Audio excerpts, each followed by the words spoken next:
Amy. Kaya, welcome everybody to this special panel of the next stage. So now you're a conference speaker. So at the moment, we're just getting all of our panelists joining in. Welcome everyone. We have three wonderful panelists today, Akanksha, Jess and Michelle. So everyone, I think it would be best if you each gave the audience a quick intro to yourself and your speaking journey. Akanksha, would you like to start? You're a data scientist, aren't you? Yep, I'm a data scientist and I'm basically out on a weekend away. So I've joined in from rural Victoria. I really hope the internet stays for the next hour as I'm literally sitting in a park right now. So if you hear random noises, I will say nothing more. Like, that's what's happening.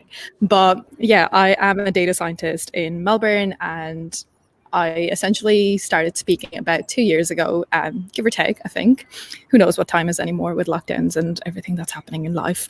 But yeah, I started speaking essentially because I was forced into it by a friend a work colleague actually, and he just said that he needed someone to speak at his meetup. And I was like, yeah, I can talk for 10 minutes. That's not an issue. It turns into, oh my God, no, you need to do a talk on data. Just do what you can. And after that, it was just constant people being like, no, you should do it here. People want to hear. And it spiraled very quickly. So I'm very glad people kind of forced me into it. But yeah, that's been mostly my journey, has been people forcing me to do different talks. And I've now spoken at a bunch of different conferences. And it's been a great journey altogether. Yeah, fantastic. Michelle, tell us a little bit about yourself. Okay, so my name is Michelle. I work at Microsoft. I'm also the chairman of the Australian Computer Society in WA. I have been in Australia for 10 years.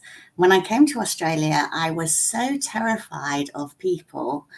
If I was in a meeting with 4 people in the room, I would just sit there the whole time, praying that no one would ask me a question. And if they had asked me a question, I wouldn't have anything to say, because in my head the whole time it was like, don't speak to me, don't speak to me, don't speak to me. So I got into public speaking by default, because I figured out that, yeah, if you stand at the front of the room, then after that, people will come and talk to you and you don't have to think of the questions to ask and you don't have to approach them. So it's counterintuitive, but it totally works. I love it. I love it. Now, Jess, people may know you from your Twitter handle, which should be in the corner, everybody, at Girl Germs. Tell us a little bit about yourself. So my name is Jess Dodson. Yes, I am known as Girl Germs online. Pretty much if you've spoken to Girl Germs anywhere online, chances are it is going to be me. I now work for Microsoft. Prior to that, I was an MVP, and I got my MVP from speaking. And similar to the sounds of it of other people, I kind of fell into it. My hand was kind of forced. I wanted to go to Ignite in 2011. 2013. 2013, I wanted to go to Ignite. And so I was able to go, which was great. And then 2014, I wanted to go again. And my work weren't going to stump up the cash to pay for me. And so I was speaking to a friend of mine in Microsoft, and he went, I can get you a free ticket. And I'm like, this is amazing. Catch was that I had to speak. so there was a catch. So that was the catch. So I ended up having to write a talk. It was a great talk. My very first talk was called Writing the Right Right. So I didn't have the nice, easy introduction some people did by talking at user groups or talking at other small meetings. No. I went straight for a big conference because, of course, you might as well just jump straight in the deep end. And I've just kind of gone from there. I love it. I love it. All right, then. So now you're a conference speaker. Let's start on a more technical note before we get a little bit more meta later on. Can I ask what in your experience are some of the things that you like to check when you're speaking in a new event or a new space? Jess, do you want to start us off? So the big one for me is the microphone. I want to be able to go in, test the microphone, make sure I can be heard in the room. Most of the time, your audio guys are going to be amazing. They're wonderful. They will usually check all of that. One of the big tips that I will give, particularly to people who wear dresses, make sure you wear a belt. It's probably my biggest tip. If you don't wear a belt, there's nothing to attach a microphone to for a lapel. So you need to have a belt. That's probably one of my and you wouldn't even think of it until you rock up and you're like, oh, crap. Absolutely. It's these little things that can sometimes trip you up. Akanksha, do you have some things that you like to check when you're walking into a new space or a new group of people? I think, especially for me, almost every place I've been to for conference speaking has been like, every place will be different, and that's kind of a given. So when I rock in, it's more, I'm just like, where do I look when I'm standing? Because it's always going to be where people are sitting, right? But also, I hate absolutely like locking eyes with some random people, and I'm like, oh my god, no! And then I'll just spiral when I'm talking, and I'll forget what I'm trying to say. So going into a room, it's very much like, okay, if I look here, here, here, those are safe spaces I can look in a room. And it's easy for me to then like stay in that focus zone throughout talking. So I think mapping out the room a little bit for what you know will trip you up, including the actual stage. That's happened to me. I've like fully tripped across the stage. Oh my gosh. Before. Yeah. Because I'm kind of known for like, yeah. Sorry, I was just because I'm like, I know I'm like wandering around the stage and like hand gestures. I'm like very movie when I'm talking and moving around. So I'm like, tripping hazards is a key thing to look for.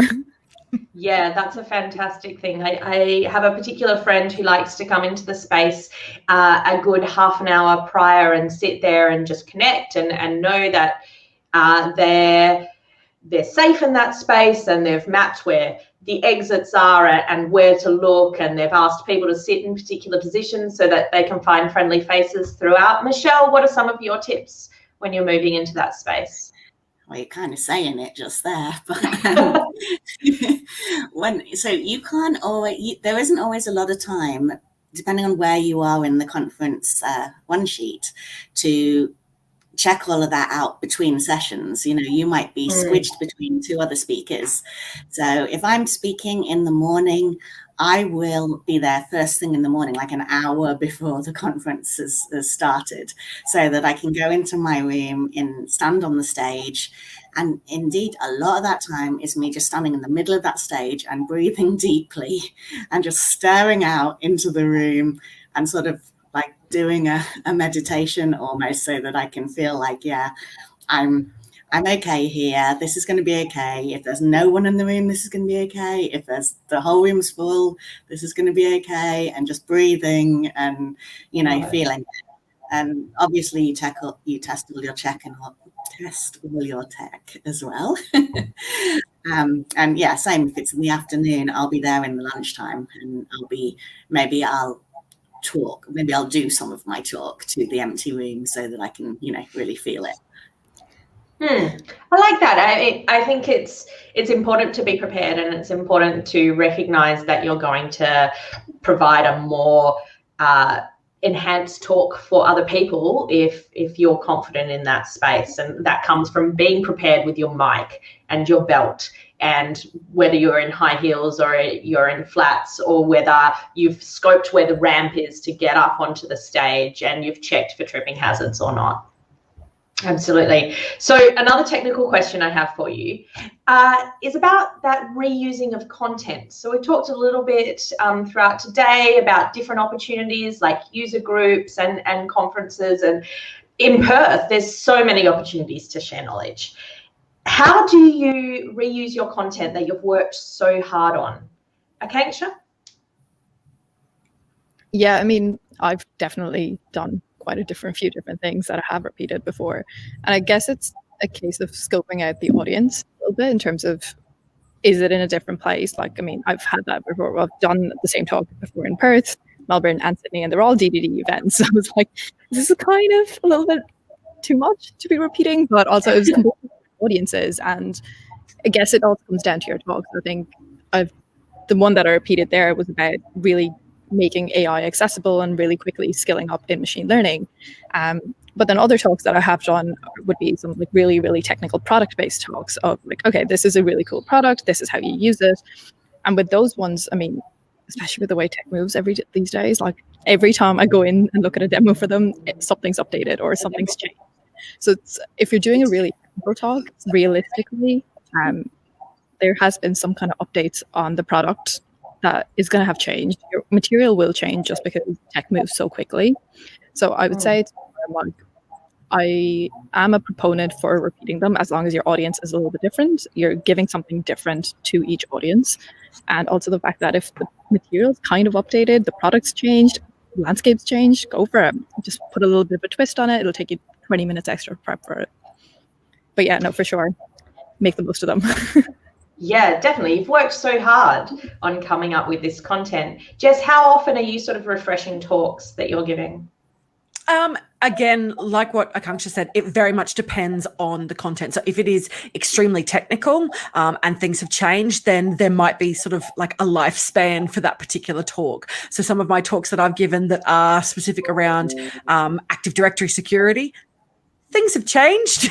So those talks have they've got a defined lifespan, so that I can't really give those talks again. I can change them, but I can't really give that exact talk again. Whereas a lot of the ones that aren't necessarily deeply technical, but are around a lot of the meta, as you would put it, they can be given again. So one of the talks that I've given was about women in tech and what we can do to change the way that women in tech are being brought into the industry, and also how we can make it a more inclusive industry for them. That kind of talk, I think I've given that 3 times now. Not much has really been added to it, and depressing as it is, I don't see a lot changing. So I could probably still give that talk in 5 years' time. Preach. Michelle, how many talks do you have in your back pocket at any one time? I would like to say 3, because a lot of conferences these days say submit 3 to give us some choice. And also, if they are going to be paying for your travel, they might want you to deliver 2 of them so that they get their money's worth.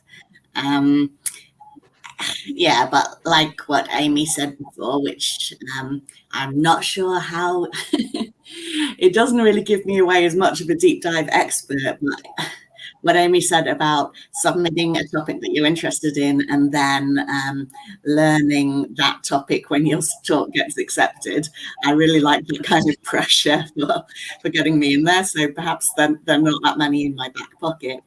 And the other thing is, I see a lot of speakers present the same talk at every conference across the world for the full year. And I just think, oh, that's so awesome. I should do that. That would make it much easier for me to submit to a lot of conferences. But I get bored. I get bored with my own content. And so I change it a lot. And yeah, I would guess that no 2 sessions are exactly alike. They are a little bit, all of them a little bit custom to that conference, even if it's the same talk, essentially. They're all different. Yeah, I like that that balance you say there between sort of really being passionate and knowing that subject verbatim and being confident on stage, and also wanting to capture that passion of learning something new and portraying that every time. So refreshing parts of that content to make sure that to yourself it's not stale. I get a lot of joy out of new and exciting things, and I can totally resonate with that point you made. So actually you mentioned a good point. Let's move into how and when do you negotiate fees and payment for travel and accommodation?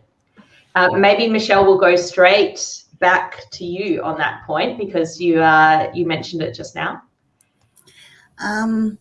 So like most of the conferences I submit to now, you can see on the conference website when you're submitting what the terms and conditions are. Are they going to be paying for your travel and accommodation and all of that? If it's an international conference, I want them to bring me there. That's part of the treat, that they pay for your travel and your hotel fees and your conference ticket, as Jess had for Ignite. I was at that same Ignite, and yeah, that was wonderful. Otherwise, I would have been back at home and couldn't get there without that speaking slot. I'm not the best one to ask about charging for my sessions, because I still have that imposter syndrome where I don't feel like I'm famous enough to ask anyone to give me money. And so, yeah, I'm just looking for accommodation and flights and that included in before I even apply. If someone invites me to a conference, then I will ask them straight away in that invite, are they are they paying for all of those things? And I'll ask them then, are they also offering me a speaker fee? Because they're the ones that have reached out to me. And so I want to test how serious they are, I guess. And I have been surprised and delighted by their responses. If 2020 hadn't been shut down, one of those conferences would have paid for me to go to Romania twice in the same year. And I was super excited for that, for those 2 trips. So I guess is my short answer. Yes, you should. You absolutely should. Akanksha, do you have anything to add to Michelle's thoughts on that? I think looking back at my own experience, again, it's kind of similar as Michelle's, where 2020 would have been a great year for all this experience of it, but we saw how it all turned out. But mostly I think I have usually, the conferences I've done have mostly been community-based conferences, which are usually not-for-profit or isn't at that scale where they can afford to do that, which is completely fair. And I do agree with like providing those kind of really high quality content at that level and accessibility levels. So I'm a great proponent for pushing people to ask for what they want. I had a friend who just got like an offer like, hey, would you come speak? What's your rate? I'm like, literally triple whatever you're asking. Just go for it. Like, make the most of it. So I think, I don't have much more to add to Michelle's bit, but I'd say definitely ask for what you're worth and double it. Yeah, so that's such an interesting way of putting an algorithm against it. Jess, what do you do to come up with?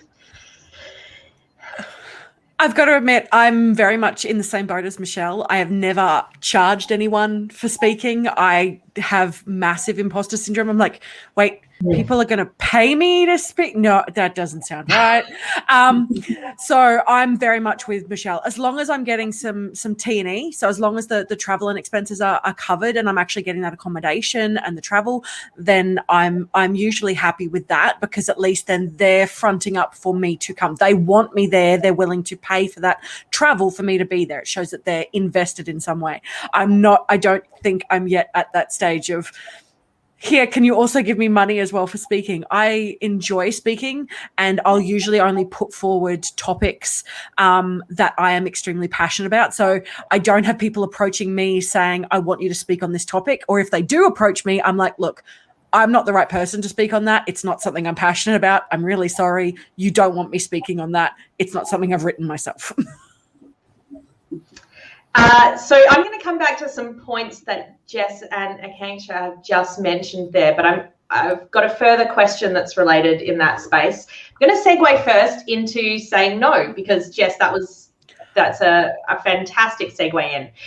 From someone who keeps adding things to her own basket, saying no is such a key skill that I have to practice, and a key part of ensuring that I still give value to the things that I am participating in.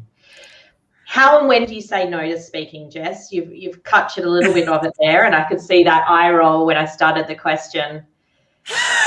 I'm awful. I'm exactly the same. I am so bad for saying no, and I would call myself impulsive. I'll do stupid things. So past Jess is rather ridiculous, and then current and future Jess are like, why did you do that?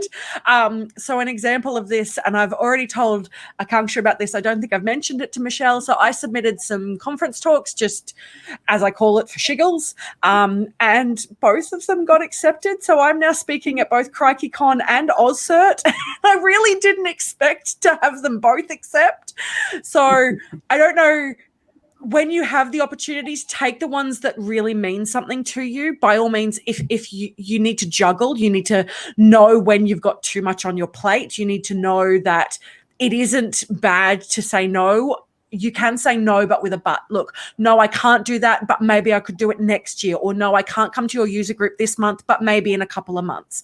The opportunities are always going to be there. Yeah, I love that way of kind of creating scarcity as well there. No, but let's try to juggle it some other way. Absolutely.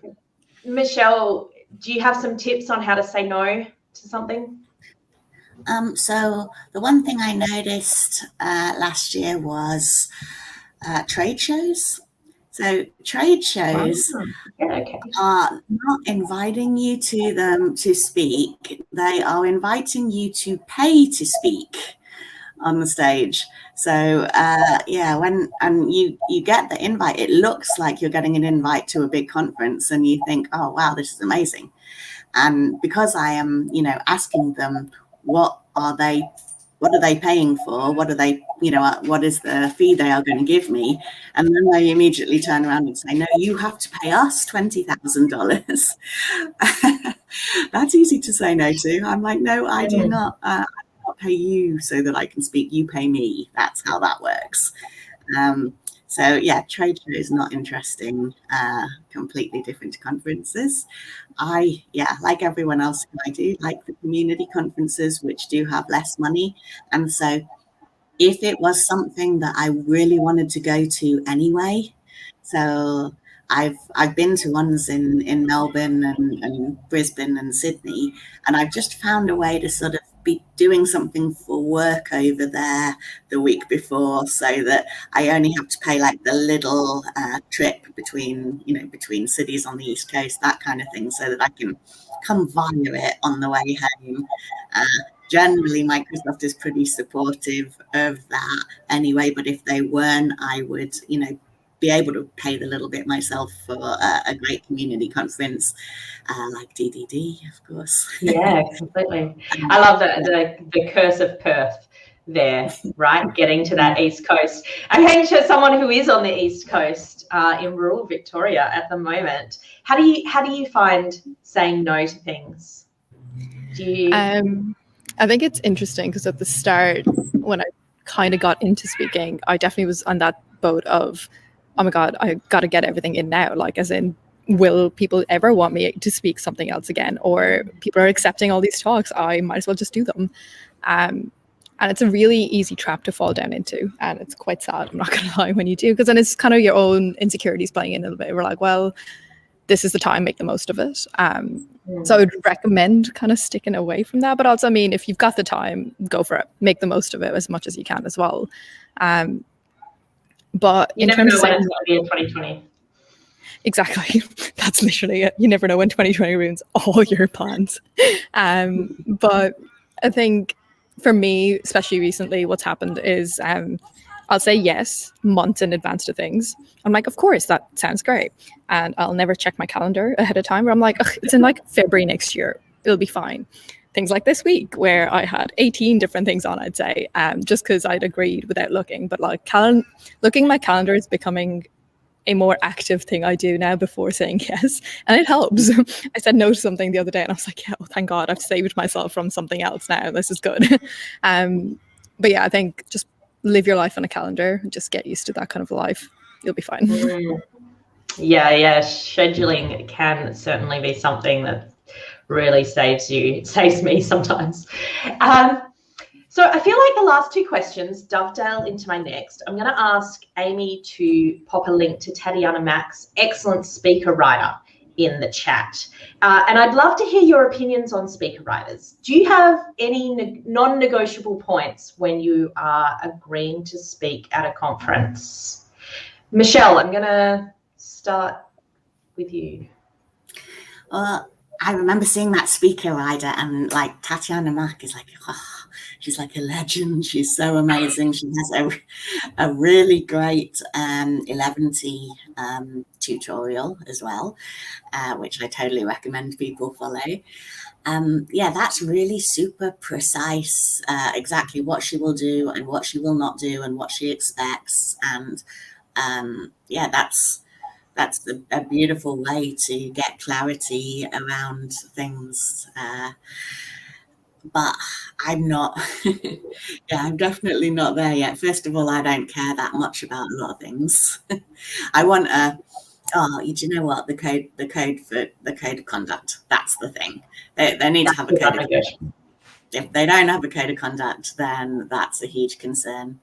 When I was accepting those Romania talks, I was asking a few other speakers, how do you know whether people are inviting you across the world to lure you to your death and kidnap and murder you, or it's a real conference. Because some of them, you might not have heard of them. They might be emerging conferences, and it doesn't mean they're not genuine. I mean, DDDPEF doubled in numbers every year over 4 years until it became the biggest community-run developer conference in the country. But so another conference might be like that. They might still be on the up and up. They might have enough money from sponsorship to bring you across the world, but you still can't find that much about them. Maybe they're running as a commercial conference, so they're not putting their talks online, so you can't see evidence that other speakers have been there. So yeah, I leverage the speaker community in that case. I ask around and say, has anyone heard of this conference? Has anyone spoken to this conference? Can anyone tell me, are they nice people? Is it going to be, are they going to take care of me? And that's what I'm really looking for from a conference, that it's a good community, even at a commercial conference, that it's a good community. They're going to respect the speakers, they're going to take care of them, and they're going to get rid of any people that break code of conduct. Yeah, that strong code of conduct. What about yourself, Akanksha? Do you have some strong non-negotiable points? I think code of conduct is the only one that I would be kind of like a yes or a no. But other things, like there's always going to be flags that kind of pop up here and there, right? I mean, you look at the lineup of already decisions that have been made, and you're like, is this a diverse decision that you've made here, really? Or even just in the conversations with organizers, I think that has definitely highlighted a lot of things. I think I remember was it DGD Perth, I think, that there was I was just talking to some of the organizers who were saying, and all the things that were happening before is here's some prep invitations, here's this kind of a prepping things for you, these workshops here for speakers, and just that support says enough. And that's oh yeah, this is a good place to be. And then the other end of, I've had definitely people being like, hey, we're making this event and we've no women, can you speak? We know you've done other things. And I'm like, well, sure, you could have made more of an effort than just being hey, we know you and you've done things before. Let's just come back around.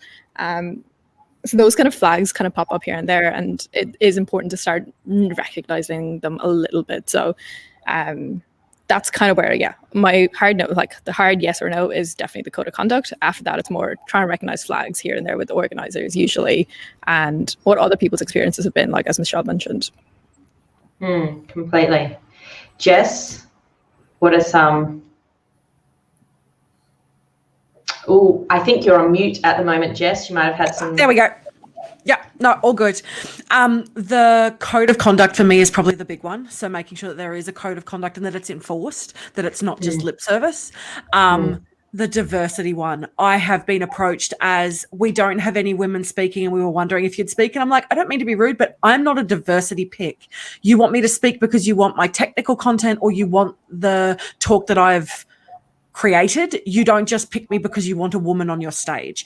And I find that very frustrating and very irritating as a woman who speaks. I can't speak for how others would feel, particularly women of colour or non-binary or LGBTQI. They must feel it just as much, because it is that, oh, good, you tick a diversity checkbox, and I don't want to be a diversity checkbox. That to me is a big red flag for any conference. I also take a look, as Akanksha was saying, is taking a look at the decisions that they've made prior. So taking a look at their lineup, taking a look at particularly when they've got those keynotes and seeing what kind of keynotes they've got, and if it's a diverse range of keynotes.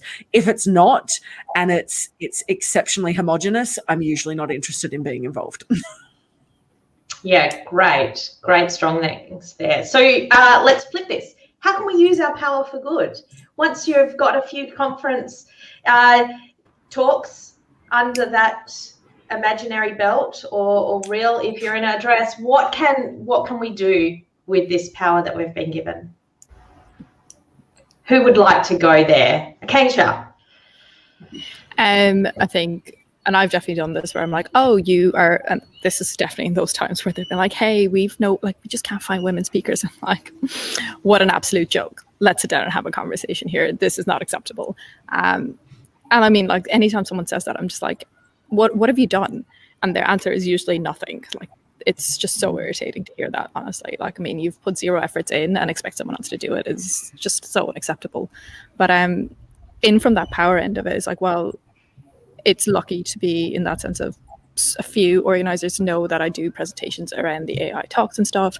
And when they reach out, I'm like, well, hey, I also know this other person who has done another couple of talks or is looking to get into talks, and that helps. I mean, don't get me wrong, like, shouldn't be on me to make sure that the organizers are looking in the right places, but at least there's a few more names popping up and the word is spreading and the diversity is kind of being represented a little bit more in these places and the meetups or the conferences or whatever it might be.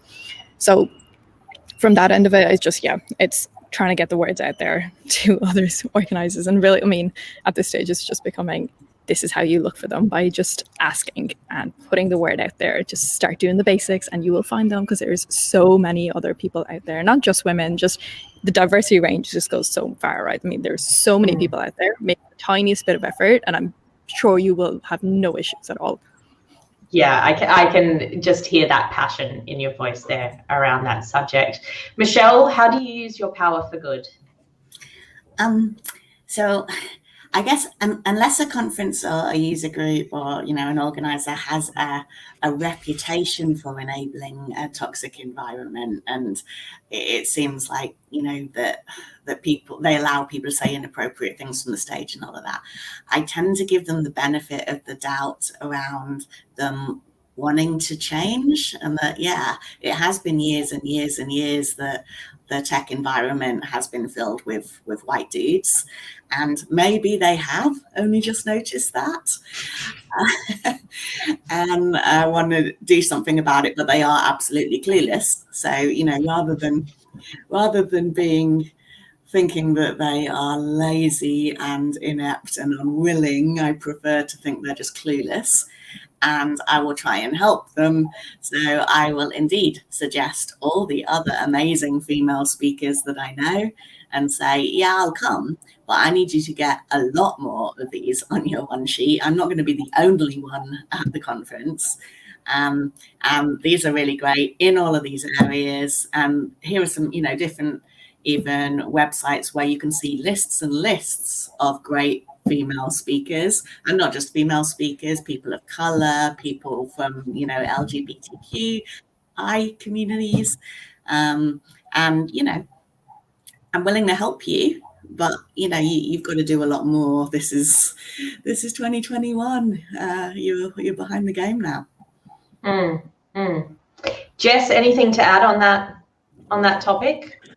I think one of the things that we've seen going forward is that we are better together. So dragging people with you. So we've all been, I don't know if anyone else is aware of her, but Donna Sarkar has this habit of voluntelling people things. So you just voluntel people that they're going to do stuff and you drag them with you.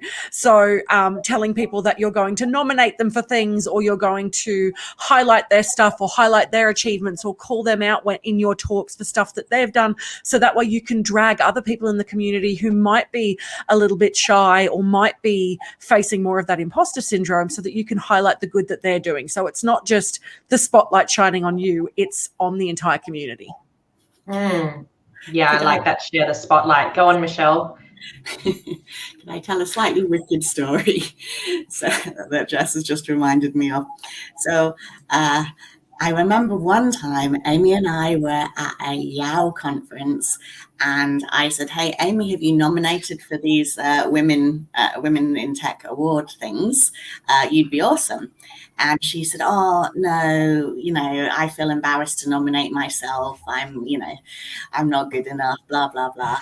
And I looked at her and I said, Amy, this is the most selfish thing I have ever heard you say. Because if you do not nominate yourself for those awards, then it means I need to nominate you for them. And I need to do all the work of filling out this massive form of all the stuff you've done and how great you are. And it's going to take me much longer because I don't remember what conferences you've spoken at. I don't remember what user groups you run. And so I'm going to have to research your LinkedIn. It's going to be hours and hours of work for me. And you could get it done in half an hour. And she was so stunned from that. So I went on from there and said, I tell you what, I am going to do it because I love you, Amy, and you're worth it. But I'm going to require you to nominate 2 other women in exchange for the work that I'm committing. So I am punishing you for your selfishness. My gosh. I love that relationship that you have there. I love that relationship that you have. I'm going to move us now back into that technical space. All right. And we're going to start with a fun one. How about that moment when you know you've made a mistake on stage? How do you recover?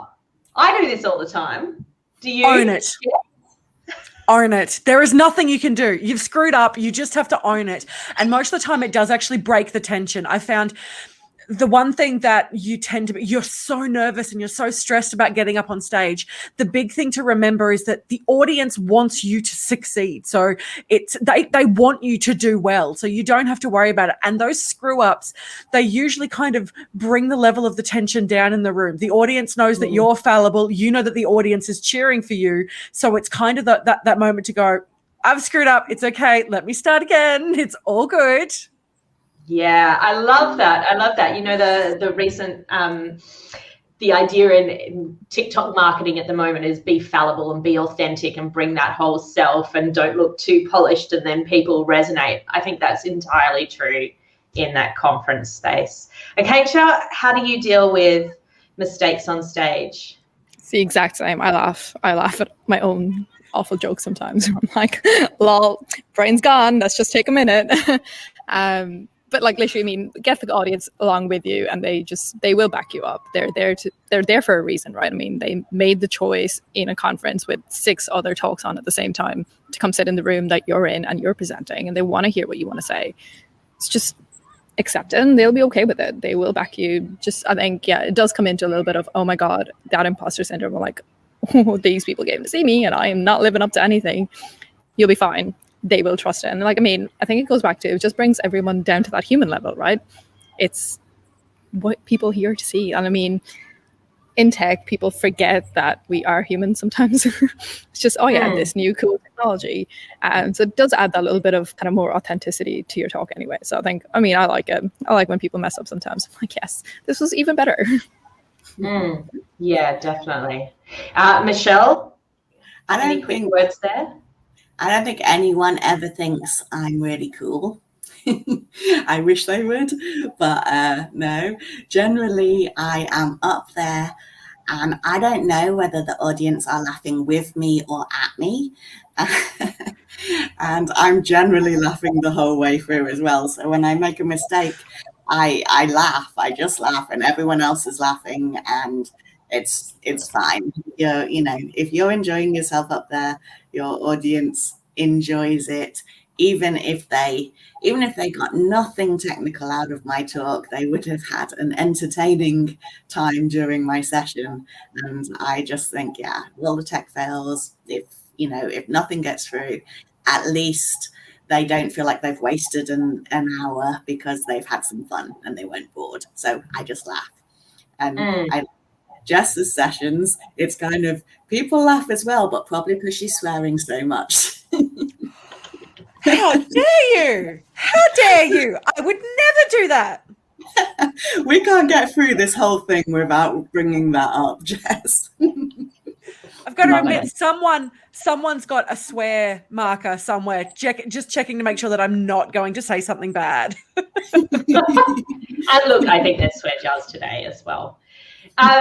Look, staying on technical content, another question that we've had in is how do you check with the audience that they've got the message that you wanted to convey? If you want particular behaviors to evolve in the audience, say like implementing a new testing framework, what tips can you share that work for you in checking with your audience and connecting? Akanksha? So I remember doing a talk on low code applications, basically doing a whole AI solution and making a machine learning model with no code at all. And I really wanted people to try it out. And I was like, someone else do it. I want to see if it works for anyone else's like environments or their use cases. And it's hard to get people on board of that kind of thing. We're like, do it and let me know. But what does work is when you say, oh my God, other people have done it. Here's an example. And they reached out and told me. And that just breaks that little barrier of like, oh, that's a bit of a random thing to do for someone who's just given a talk. But just giving an example, I mean, this I'm pretty sure was like a friend at work. I was like, hey, can you try this? It's really cool. And I was like, that was the example I used. I'm like, hey, this person tried it. They liked it and they told me about it. Please go do the same. And it does kind of actually, like, I mean, I had a few people reach out after that and were like, hey, I tried it. It is kind of cool. Not my cup of tea sometimes, but cool. I like it. So yeah, maybe that little example helps, I think. Totally. It brings that fallible connection that we were talking about earlier, you know, breaks down that fourth wall. Oh, terrible. Jess, what do you think? Action lists.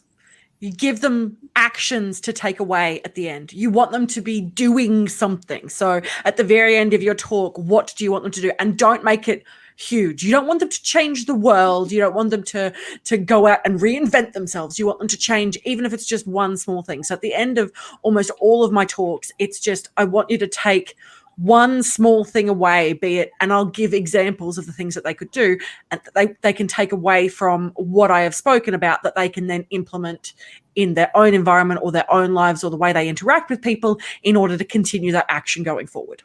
I like that. I like that. Really easy takeaways for them. Michelle, how do you check with the audience that they've gotten the message you wanted to convey? So there's a couple of things that I like.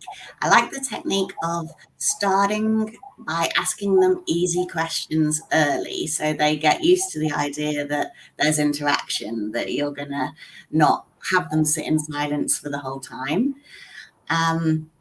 And when you're a new speaker, the tendency is that you will ask a question, and when people don't immediately raise their hands or immediately answer, you then start answering it yourself, which then discourages other people from talking back to you during the conference because they think it's, you know, it's rhetorical.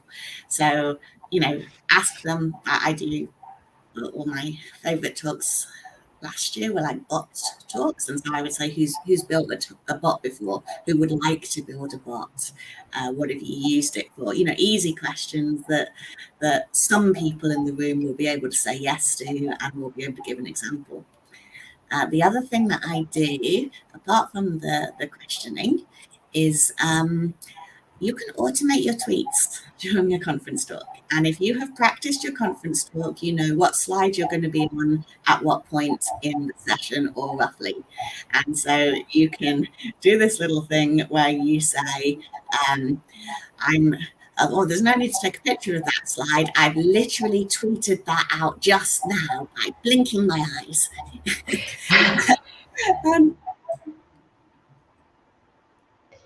Yeah, great. So yep.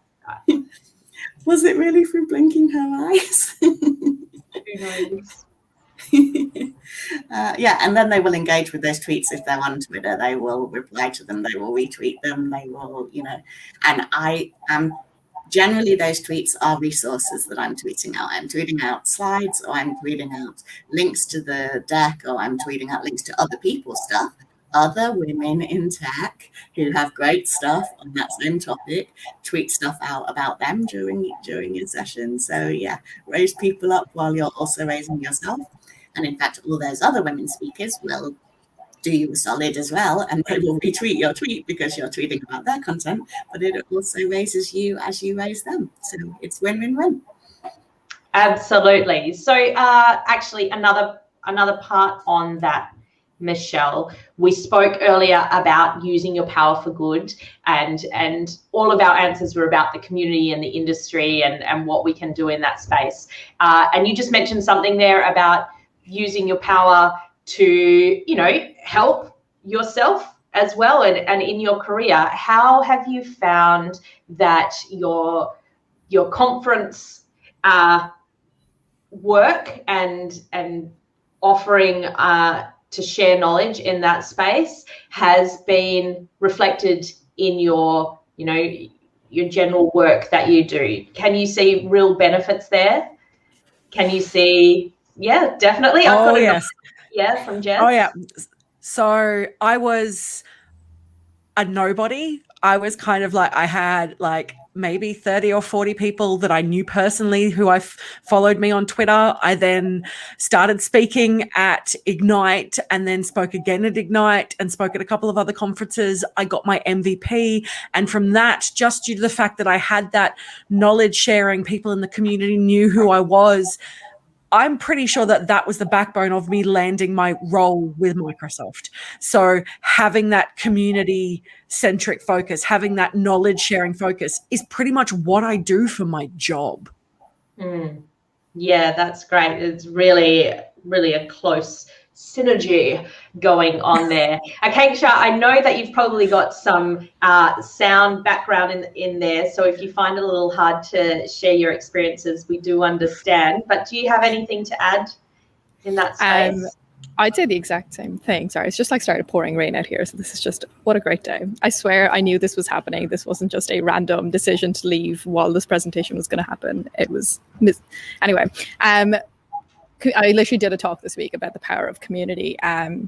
Sure, it's online somewhere. You can get your hands on it, and I won't go too much into the detail, but it's the exact same as Jess. I literally couldn't have imagined where I've ended up in 2 years' time. I mean, I've literally had a career for about 2.5 years, and everything that's happened is either from the community, either forcing me into doing things, or from me having talked at these community events and gotten to where I am. And I think we were talking about doing the thing, and Donna, Jess and Michelle, the two people right here, have forced me into things. I can tell you that right now. I remember my DDD, first conference talk I ever did. I remember standing in the room at lunchtime at DDD Perth presenting, and Michelle was just sitting there listening. I'm like, okay, maybe she's just taking a break. She was just waiting to do her own tech check after me and just patiently listened to me run through my whole presentation, tweeted about it, talked about it. And it made so much of a difference to me. And to say, oh, Jesus, Jess, the same human, honestly. The woman just keeps nagging me. It's great. Would love it. Get your friends to do that for you, and it makes a huge difference. Definitely. Have people in your corner, because they will raise you up and you will see those benefits everywhere. Thank you, Akanksha. That's so inspirational as well. Michelle? It is a wonderful thing if you are very shy and introverted, because the internet does some of the legwork for you in those conversations. So what I love these days is any customer I go into, there are people that know who I am because of my internet profile, because they have seen me on there, they have seen me doing talks, or they have, seen tweets or whatever. And it's kind of like the technology is doing some of the introduction for me. And when I go in, people already know who I am and what I think and what things I'm interested in. And then we don't have all of that awkward, who are you, what do you do kind of conversation. And I know Perth is a small town, but it doesn't just work for Perth. It works nationally, it works internationally. People in Microsoft across the world know who I am because I show up in all of these different things. And sometimes it's scary, absolutely. But I think it's less scary than having to do all of those introductions individually, one at a time. So that's true. You're not having to repeat yourself, are you? Because your reputation precedes you. Jess, Akanksha, Michelle, I have really appreciated this hour that we have shared together. I do believe we're right at time.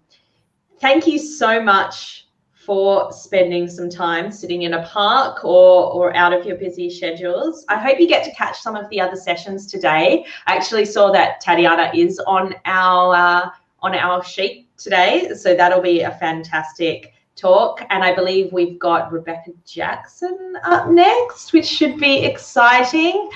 Thank you so much for coming and sharing your experience knowledge with us.